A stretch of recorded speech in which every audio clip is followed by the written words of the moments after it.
I've gone over a few of my least favorite pieces of found media before, and today I wanted to recollect some more from the past couple years. I've even seen some discussion of this concept before around the community itself, so feel free to comment your own most disappointing piece of lost media, or if you agree with my picks. You can probably tell from the amount of times I've covered SpongeBob Lost Media on the channel before that I am a huge fan of the series and all of its missing content. In fact, I admit I probably idolize more of SpongeBob's less important content than if it was coming from another series. So, when I heard about a lost commercial that related to a crossover between SpongeBob and the video game series Little Big Planet, you better believe I was excited to look into it. This topic came all the way from Germany, and is the SpongeBob Little Big Planet PSP Commercial, as it became known in the community, and was spread around online in the middle of last year. If you had actually searched for this commercial, you'd pull up quite a lot of discussion about it, and I think this topic might have actually been brought to my attention on one of my live streams, so needless to say it definitely made the rounds. The PSP commercial was actually part of a larger promotion for SpongeBob's Think Happy Day back in 2009, where Comedy Central in Germany hosted a marathon containing a block called Captain's Secrets, which aired episodes related to character rumors from the show. This exact commercial can still be found on YouTube, and is where the PSP one got its publicity from. Directly after the Captain's Secret commercial, for around 1 second, there is a clip that shows SpongeBob's yellow arms holding a PSP and swaying back and forth, as if he's playing it. At the time, this was all we had to work with, and it left fans, myself included, wanting to find the full piece to see what it really depicted. No one knew for sure what the extent of the animation was like, if Sackboy showed up, or if this was even related to the Think Happy Day promotion at all. It could have just been a coincidence that it showed up at the end of the Captain's Secrets commercial. Without any more context, it sent people to speculate about its full contents, and led me to believe it was just a small fragment of a fully animated scene with SpongeBob and Sackboy, especially since SpongeBob promotional commercials were known to be of high quality in the past. Not too long after more of the community was picking up on the search, a comment was made by a user who recollected its full length and claimed that all the commercial said was, "Think Happy Day is brought to you by Little Big Planet," and that its entire length was only 5 seconds. I had my doubts about this as it seemed too short to be true, and I hadn't been able to verify this claim with anyone else. The user who uploaded the Captain's Secrets commercial originally hadn't been active for years, so as is the case for most lost commercials, it was probably going to come down to another home recording getting found to see for ourselves. I still had my doubts the recollection was accurate, but not too long after the topic gained popularity, and only around 6 or 7 months after some of its first mentions online, the full commercial did emerge on YouTube in November 2023. This copy was found in an MTV commercial compilation from the Internet Archive, and we finally got to witness the full crossover commercial for ourselves, which was almost exactly as the comment remembered it. There was no special animation or any real crossover between the characters. It was just that one piece of animation showing SpongeBob's arms cut in between clips of Little Big Planet itself. That's it. We didn't even get to see SpongeBob's face, and afterward, the entire clip cuts to a main episode of the series. So it really was just a short ad made for Think Happy Day, inserted between a longer SpongeBob commercial and the cartoon itself. It feels kinda silly that we thought this was gonna be some great piece of SpongeBob Lost Media that we needed to see, because the payoff was definitely not worth all the hype it got, at least for me. The one good thing I can say about it is that at least the search didn't last too long, so it didn't feel like a big waste of time. I'm glad it was solved, but man, it was not what I was expecting at all. Something along the lines of Summer Splash quality would have been way more entertaining, but those animations were long discontinued by then. The next topic of the video is one that I actually hadn't spent time researching or talking about before. In fact, I had plans to cover it in a different video because of how often it used to be requested, and I would have done that if not for the fact that it was debunked as fake. And for that reason, it's disappointing, because I thought the rumors and talk about it were pretty cool, especially considering it's not even that old, compared to mysterious video game content from the 90s or 2000s. But nonetheless, it ends up as nothing more than a misunderstanding.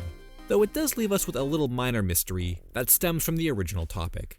This is about an early trailer for the original Five Nights at Freddy's game, which is basically just called that in the Lost Media Wiki article. It's an early trailer for the game. Now, there's a lot of interest and discussion surrounding the earlier days of the Five Nights series, and for good reason. because back then nobody knew it was going to become as popular as it did, so there were less eyes and less interest in its earlier content. Apparently back in 2014, around the time the first game was going to release, a comment was made on the main Five Nights at Freddy's trailer that creator Scott Cawthon had uploaded to his YouTube account, which referenced another trailer. Their original comment can even be seen, mentioning that the eyes were changed from the last video in reference to the endoskeleton's appearance. Since the video this comment was posted to was supposed to be the first trailer for the game, it sent people wondering what exactly this user saw to make them believe there was an earlier trailer and that changes were made between the two. After questioning the user more about what they saw, they explained that the trailer was not on Scott's YouTube channel anymore, but that other YouTubers had apparently talked about it and that it was up on Kickstarter at one point, so the mystery deepened. In the summer of 2020, 6 years after this comment was originally made, user The Freddy Channel searched the Wayback Machine for any old mentions or posts from Scott related to an earlier trailer. In a surprising twist, a page was found on Scott's Google Plus account that contained 3 deleted videos. According to the Lost Media Wiki article, 2 of these videos would eventually be re-uploaded to Scott's YouTube channel and become found again. However, one of them, simply labeled 5 Nights, was never re-uploaded, which fueled the rumor that this one video was indeed the lost trailer. It was probably around this time when viewers had asked me to talk about the trailer and give some attention to it, which was always the plan, because I found the topic pretty fascinating. To think that there exists some early lost version with different visuals that nobody except those early fans would have come across is really cool. But unfortunately, that wouldn't be the case, and shortly after, the original user that claimed to have seen an earlier version retracted the claim and denied it existed, and said, "I'm afraid that when I made that first post, I was mistaken, and accidentally recalled the trailer that was currently up. This seems like a classic case of misremembering and does go to show you how easily someone can confuse details. If they had stuck to their belief, we could have been searching for something that doesn't actually exist for years." However, I did say there was another mystery related to this trailer that is left unsolved.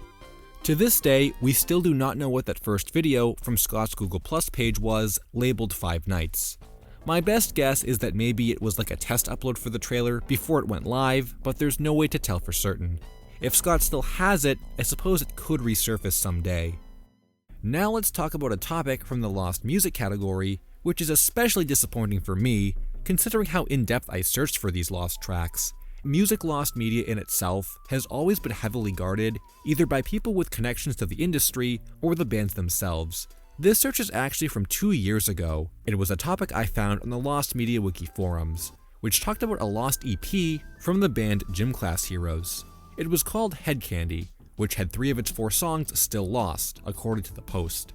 There was one upload on YouTube of a track called Don't Let Me Down from the EP, but that was it, and nobody on Discogs even knew what the whole track list was. A summary of it claimed that it was a 4-track CD passed out by the band at various shows from late 1999 to 2000, and I do love a good physical media hunt, so I was hooked in trying to recover the remaining 3 songs from this release. While there were very few primary sources online that talked about the EP, or even mentions of it at all besides Discogs, I did find one blog post of note containing 12 tracks from the earlier days of the band. It mentioned specifically that the first 5 are from Head Candy, as well as their second EP Greasy Kid Stuff, but the user doesn't remember the specifics of their origin or order. Now, aside from the actual songs themselves, it sounded like tracking down a physical copy would basically be impossible, as Head Candy doesn't have any album art and might be completely unidentifiable unless being sold through a verified source. Not only that, but after doing some more contacting on Discogs, it revealed a user named MarkMart48 who said that Head Candy was their holy grail, with there only being about 20 copies in existence. 2 of the band members don't even have it anymore themselves. MarkMart is also the only person on Discogs who owns the Greasy Kid Stuff EP, which further illustrates how rare early Gym Class Heroes content really is. Another user I talked to, named K2Baby, had also come across one mention from someone on Instagram who claimed to own the first demo CD from the band. But this Instagram user never responded to questions when asked about it. But there was something strange about them, which is that the names of these tracks are also the same ones that can be found on the Greasy Kid Stuff EP. I was a little confused and wondered why there was so much overlap, and to add to the confusion, there was a track found on SoulSeek called Oh My God that was labeled as being from Head Candy, but again, the exact same track was also on Greasy Kid Stuff. It was getting a little too coincidental that so many of the same tracks were reused, and this fact even lines up with the blog post that grouped Head Candy and Greasy Kid Stuff together without separation. Ultimately, the search came to an end after K2 Baby located a newly resurfaced image showing the back of the Greasy Kid Stuff EP, and it revealed a website that nobody had known about or seen before. If you go to this website on the Wayback Machine and look at what it reveals, you can see a post from the band having stated they already had a 4-song EP out with a link to it, and upon clicking that link, you are brought to a page that lists 4 tracks that line up with the Discogs track listing and the original blog post. One of them is in fact Don't Let Me Down, which was the only exclusive song to this EP. It proves that this overlap was not a coincidence, and that 3 of the 4 songs from Head Candy were simply reused on Greasy Kid Stuff. It was never really a lost album, and just one that acted as the origin for the other 3 tracks. And by the end I was really disappointed that this didn't lead to the discovery of new music. It was a fun search though, just trying to reach a conclusion and actually getting so deep into a music mystery. But it's funny to think the only unique song from this EP was actually uploaded to YouTube all those years ago. This is the only one that really would have been lost if it wasn't uploaded, so there was really nothing new to find. Here's a topic I covered fairly recently that I gotta say, I thought would be way more interesting than what it ended up being. It reminds me a lot of the SpongeBob PSP commercial, for the fact that it's another SpongeBob topic, but also because its vagueness made it seem like it was something way more rare or worth documenting. I guess this also counts as a found media update, because it's something I haven't revisited since the original video. Over the summer I released a sequel to my very rare SpongeBob Lost Media video, and in it, I covered a variety of rare and obscure pieces of lost media from the series. One of those pieces was a topic that a viewer of mine had sent me, mostly inquiring about what exactly it was supposed to be. This came from a website called music.com that was running a collaboration with SpongeBob and held a contest for viewers to answer a trivia question about the series and receive a prize if selected. This format for the quiz was pretty much copied across every other brand that was running a promotion on the website, so this was less of an interest, but we still didn't know what the actual prize was. However, there was a bigger mystery that came from an animated banner on the side of the homepage that mentioned viewers could watch the world's wettest webcast. To me, this suggested that something exclusive was made for the website, and since SpongeBob was a cartoon, it would make sense to create a little promo or web animation to advertise the series. This was also back in 1999, before SpongeBob was super popular in the first place. But the problem was it didn't give any indication on what it was supposed to be, and upon clicking that link, the following page wouldn't load correctly. I was pretty convinced this had to have been something original, since Nick themselves didn't even have any SpongeBob animation on their own website. But a month or so after the video went out, we actually got an answer. Now I can't remember who sent me this information in my bottomless Twitter DMs, but from my recollection, the promotion was nothing as cool as I expected it to be. This user was able to navigate the Wayback Machine and access pages I never came across or knew how to retrieve, and in them revealed more details about the promotion.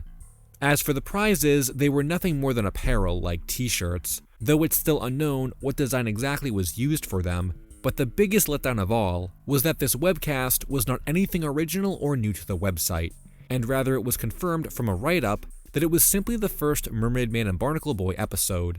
I guess when they meant webcast, they just meant it literally, and not that they were hinting at some kind of SpongeBob breaking the fourth wall clip where he told viewers about the show. I was really hoping it would be something like that, or something more notable, but it was just reused TV content. Though I guess for 1999, and for people who hadn't heard about the show before, it probably would have been really cool to see. It's just not really that interesting nowadays, and there's no real lost media to be had with it, unless you just want to watch a really compressed episode of the show. And now for the last topic of the video, let's talk about one whose disappointment was felt by everyone that was expecting a release of this content. And unfortunately, the disappointment runs so deep, we're not even sure if or when we could ever see it. If you had been following along with the live streams or community interest since the beginning of this year, you would have definitely come across news that the infamous lost Disney parody cartoon Uncle Walt would finally be releasing in 2024. For those unaware of the topic, Uncle Walt is a parody cartoon from 1964, created by Robert Swarth, in attempts to take the happy world of Disney and give it a dark spin. It's become what I would call a classic piece of lost media for how long it's been discussed in the community and for how long it's been since even a sighting of this film had occurred. In fact, the topic was so mysterious, we only had descriptions of the events within the animation without any visuals anywhere online. The Lost Media Wiki article used to only have an image of Robert himself to represent the topic, because there had been nothing else online to depict it. Part of the reason for this short's rarity is the fact that it's only had very limited screenings decades ago, and Robert has made mention that he didn't really want people seeing it. So basically, one guy with one copy that doesn't want to let it go. This means we're probably never going to see it unless the unpredictable happened, and it almost did. In January 2024, a vintage animation company called Thunderbean announced that it had acquired a copy of Uncle Walt and would be releasing it along with other public domain Mickey cartoons. The whole collection was fittingly titled Public Domain Mouse Adventures. News of this release spread throughout the lost media and animation community, not only for the excitement of such a release, but for the shock of how Thunderbean was able to end up with a copy. The original inquiry about this was vague, with the only mention from someone at Thunderbean stating that it was a gift and nothing more, but it seemed likely that the release would occur without problem. However, that wasn't exactly the case, and in early spring 2024, when the collection was supposed to start shipping out, it ended up being delayed. Understandably, from a large amount of orders for this set because of Uncle Walt, it was believed they needed more time to process orders, so everyone waited once more, when the set was delayed again. For the duration of the summer, there was a constant series of release dates being changed, and then further delays once a new date would be reached. People began speculating that Thunderbean didn't actually have Uncle Walt, or that they were using it to scam potential buyers, but these theories were not true. It was eventually confirmed that the set would be shipping, and everyone began eagerly awaiting for their copy to arrive in the mail, to witness animation history. However, that also didn't end up happening as anticipated either. But rather than moving the shipping date once again, it was suddenly decided that Uncle Walt would be pulled from the release for circumstances allegedly outside of Thunderbean's control. This set off a massive domino effect within many different communities, not only for such a long wait, then being denied of the exact media we wanted, but also for the fact that blame was put on a variety of different people following that decision. The whole ordeal got really messy, and honestly, that in itself could act as the disappointment from this topic. Never mind that we didn't even get Uncle Walt. Just the fact that people jumped to conclusions and acted so disrespectfully to those involved or who talked about the topic. It really brought out the worst in people and was pretty gross to see. But by the time the drama had ended, and people stopped making accusations, Thunderbean did make a clear statement online, most notably on the Lost Media Wiki itself, that pointed to the fact that there was no single person or community that led them to pull Uncle Walt from release. The most they have ever said about it is that it needed to be done and was out of their control, which I don't think is a made-up excuse. As late as August, a couple screenshots were posted of the restoration that had been worked on, which proves that it really was a last-minute decision. They wouldn't have even gone through that much effort if they knew they were going to pull it at all. And the same rule applies for the theory that since this was lost media and was going to be released, it was pulled because they didn't want people ripping it online.